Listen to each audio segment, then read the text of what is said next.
Andy Murray s'est qualifié facilement pour le deuxième tour, mais pourtant il ne retrouvera jamais le top 10. Et ouais. Ouais, c'est bizarre, hein, mais c'est comme ça. Alors, dans cette vidéo, analyse détaillée, hyper détaillée du jeu de Murray, retour également sur le flop Raducanu, sur l'affaire de la bagousse, vous êtes sur service volé, mettez-vous un gros pouce sous la vidéo, bien sûr, et on attaque immédiatement juste après ça.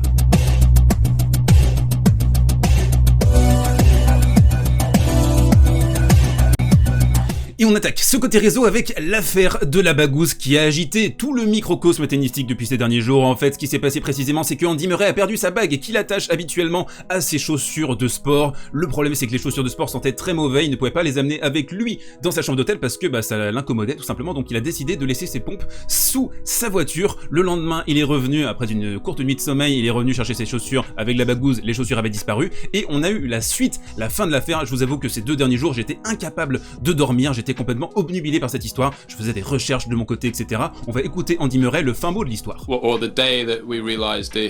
Je déconne, ça va être un peu long, non, on va voir juste rapidement en français donc ce qu'il a expliqué. J'ai parlé à l'hôtel et à la sécurité, ils ont dit qu'ils n'avaient rien trouvé, j'allais appeler la police pour essayer de les récupérer ou pour au moins augmenter mes chances.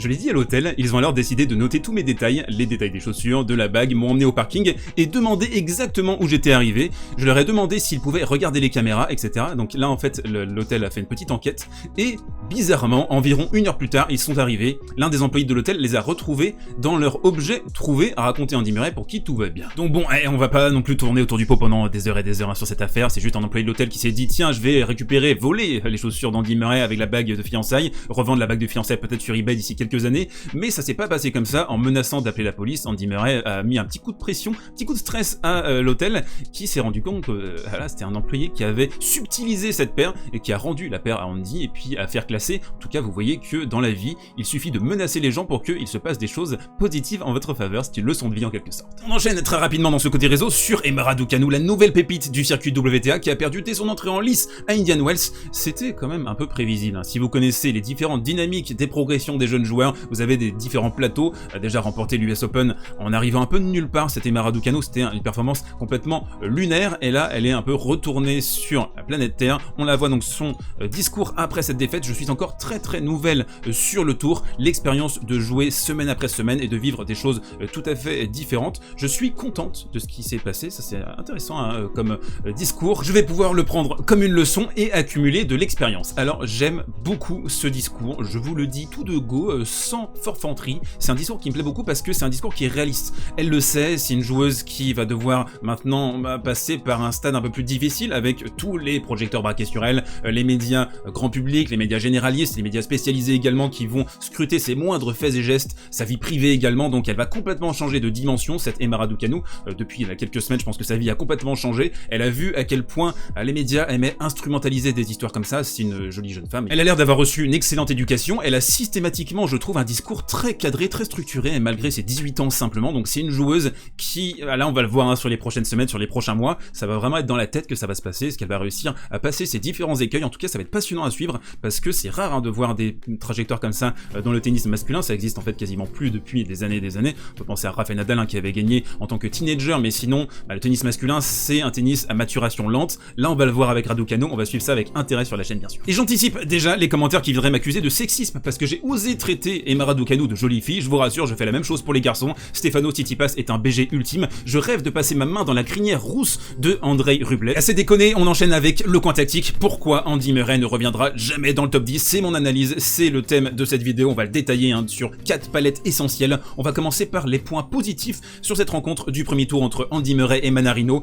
On a donc cette qualité de la part d'Andy Murray et ça c'est quelque chose qui te quitte pas. Même si tu perds nécessairement avec l'âge une partie de tes qualités physiques, en plus Andy Murray il a eu ses opérations à la hanche, maintenant il a une hanche et une prothèse hein, pour essayer de revenir au haut niveau. Donc c'est un sujet passionnant en fait Andy Murray parce que on a cette question, c'est un ancien Big Four, c'est un joueur qui a été numéro 1 mondial et on se demande est-ce qu'il va réussir à revenir comme ça dans le top 10 et il a gardé un élément fondamental dans son jeu. Je pense qu'Andy Murray c'est aisément top 10 all-time en qualité de retour de service. Ici on le voit avec donc un appui sur la jambe droite, il va envoyer un scud dans les pieds de Adrian Mannarino et ça forcément c'est une qualité pour lui. De une parce que ce timing, ce coup d'œil de la part d'Andy Murray, c'est quelque chose qui se perd pas trop avec l'âge, hein, vous le gardez. Et puis dans un deuxième temps pour lui, ça lui permet de jouer un deuxième coup de raquette relativement à son aise sur un jeu de retour parce que Adrian Mannarino il va être là, il va être un peu dans les cordes, ça va être difficile pour lui de jouer un revers ici et de mettre en difficulté Andy Murray. Donc ça, c'est un schéma vertueux pour Andy Murray qui va conserver jusqu'à la fin de sa carrière. On vient de parler des capacités d'agression d'Andy Murray qu'on va nuancer d'ici la prochaine palette, mais on a également les qualités défensives d'Andy Murray. C'est un joueur jusqu'à son prime, jusqu'à la fin de sa première carrière en 2017, qui était capable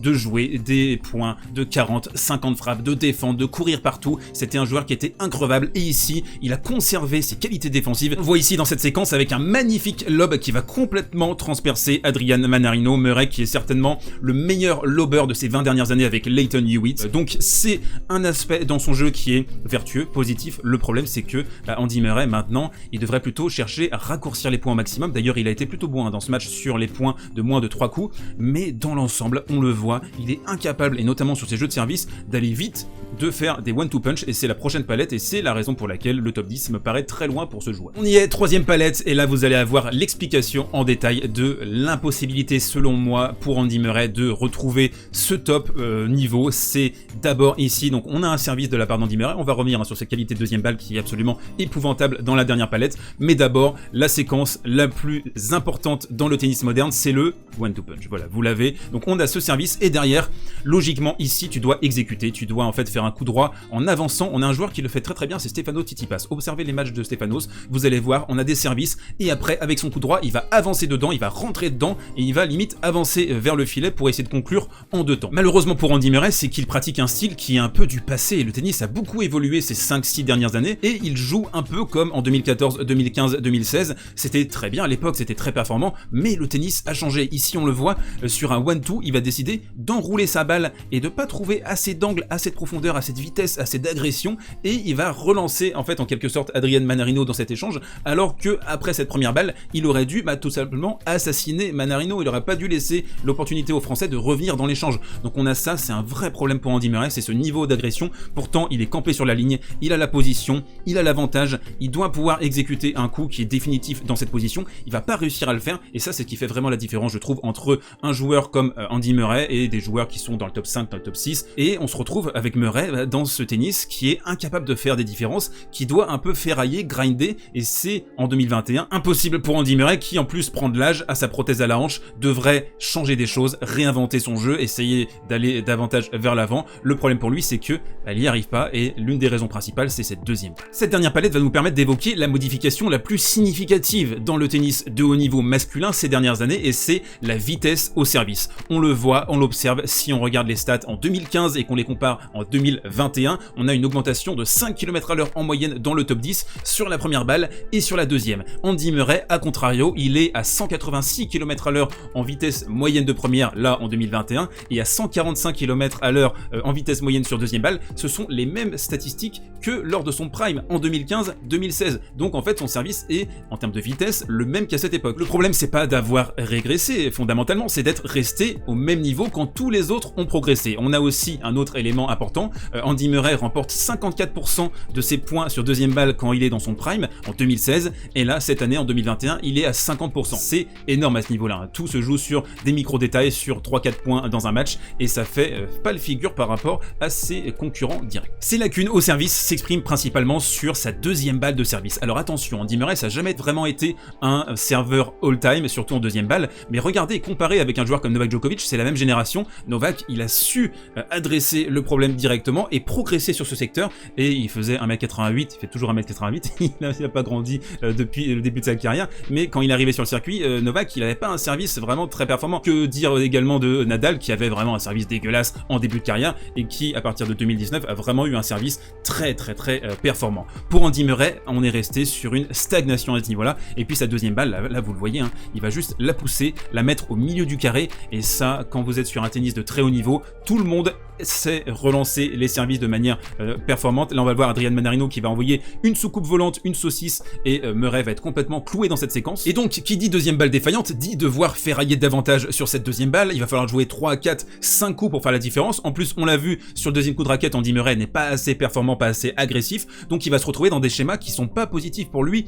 en 2021. Il a pas envie de jouer comme ça. On l'a vu essayer de s'avancer un petit peu vers le filet, conclure les points un peu plus rapidement. Il a quand même compris qu'il devait changer certaines choses, mais il n'arrive pas au niveau technique, au niveau de l'exécution, à se mettre dans des positions de sécurité sur son service, ce qui fait qu'il est mis en difficulté sur sa deuxième balle. Dès que la première passe pas, en fait, il est condamné à rester sur du 65-70% en moyenne sur première pour pas se faire exécuter sur sa deuxième. Alors là, il a eu de la chance, Mannarino a fait un match absolument cataclysmique dans la nuit, mais quand il va tomber sur un adversaire qui a des qualités de retour un peu plus élevées, un peu plus de densité en termes de retour de service, bah, il va se faire clouer, il va se faire breaker, ça va être beaucoup plus difficile pour lui de remporter ses jeux de service facilement, il va dépenser de l'énergie là-dessus, et après ça va être beaucoup plus difficile pour lui de remporter les sets parce que bah, vous n'avez pas l'assurance de breaker votre adversaire systématiquement, surtout que, on l'a dit, dans le top niveau, tous les joueurs ont progressé à ce niveau-là, servent plus fort, plus vite et remportent plus de jeux de service. Et donc pour conclure cette analyse, pourquoi Andy Murray ne reviendra jamais dans le top 10? Parce que son tennis est anachronique en 2021, il est plus dans les canons modernes. Alors certes, il a un niveau de jeu, un fond de jeu qui est encore très performant, on l'a vu à l'US Open contre Tsitsipas dans l'un des matchs de l'année, il arrive sur des périodes plus ou moins longues à distiller un tennis extrêmement performant, sécurisant aussi parce que c'est un joueur qui arrive à bien diriger, rediriger sans prendre trop de risques. Mais Andy Murray, le grand problème pour lui, c'est que sur la longueur, dans le tennis moderne, les joueurs qui sont récompensés, ce sont les joueurs qui prennent des risques, qui sont extrêmement agressifs, qui essayent d'asphyxier leur adversaire. On l'a vu avec Daniil Medvedev par exemple en finale de l'US Open avec ses deuxièmes balles complètement folles à 180-185. C'est un joueur qui a pris des risques, qui a pris sa chance. Andy Murray, il a pas ça dans son arsenal et malheureusement pour lui, ça va le limiter pour revenir à très haut niveau. Alors top 10, impossible selon moi, et peut-être aller un top 30, top 40 dans le meilleur des cas. Dites-moi dans les commentaires ce que vous en pensez. Est-ce que vous croyez qu'Andy Murray est capable de revenir sur des sommets très élevés dans le tennis masculin? J'ai hâte de vous lire, on continue la conversation sous le player. Et on enchaîne avec la reco du jour, le match à ne manquer sous aucun prétexte cette nuit à Indian Wells, et je vais pousser un coup de gueule. On n'a rien à se mettre sous la dent depuis 3 jours. Quand on regarde, il n'y a pas d'affiche, on est en Master 1000, habituellement on a sur des premiers tours des matchs déjà assez sexy. Là on n'a rien, enfin après je veux pas non plus faire la fine bouche, un Cordat Tiafoe c'est sympa, on a Shapovalov Pospisil, le duel de Canadiens ça peut être Gollery, on a dans la nuit éventuellement l'entrée en lice de Medvedev et Rublev, mais c'est pas suffisant pour un Master 1000 je trouve. Donc voilà, je fais du boudin, non mais vraiment, on se croirait à Nur Sultan là, c'est quoi le délire? Allez, on se retrouve demain pour un nouveau digest, d'ici là portez-vous bien, prenez soin de vous et mangez du sable.